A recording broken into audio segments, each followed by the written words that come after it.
हमसे अब्वालिमान ने हदीस बयान की, उनको शुएब ने, इनको अब्दुज़नाद ने अर्ज से, उन्होंने हज़रत अबू हुरैरा रज़ियल्लाहु अन्हु से नक़ल की कि बेशक रसूल करीम सल्लल्लाहु अलैहि वसल्लम ने फरमाया, कसम है इस ज़ात की जिसके हाथ में मेरी जान है, तुम में से कोई भी ईमानदार न होगा जब तक मैं उसके वालिद और औलाद से भी ज़्यादा इसका महबूब न बन जाऊँ।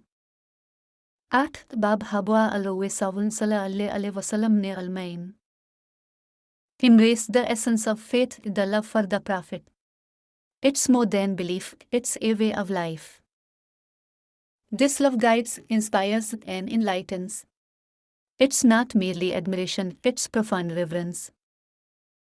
Discover the depth of this divine love. Let it transform you and let it elevate your faith. Through his teachings, you will find unparalleled wisdom. His life a beacon of light for humanity. Immerse yourself in this journey, explore the love of the Prophet. It's a timeless testament to true faith.